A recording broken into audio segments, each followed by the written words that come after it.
काल महायुतीचे एक मंत्री योगेश कदम यांनी सिंधुदुर्गात येऊन अनेक अधिकाऱ्यांची कानउघडणी केली की अधिकारी काम करत नाहीत, अधिकारी भ्रष्टाचार करतायत. खरं तर गेले वर्षभर आम्ही हेच सांगतोय की सिंधुदुर्ग जिल्ह्यातल्या अधिकाऱ्यांवर, प्रशासनावर कोणाचा वचक राहिला नाही.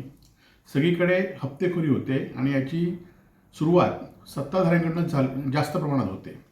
आणि त्यामुळे आम्ही जे वर्षभर सांगत होतो की या जिल्ह्याचे पालकमंत्री नितेश राणे हे अपयशी ठरलेले आहेत, कुचकामी ठरले आहेत, प्रशासनावर त्यांचा वचक नाही, तेच आज त्यांचेच एका पक्षाच्या सत्तेतल्या मित्रपक्षाच्या एका मंत्र्याने काल सांगितलं.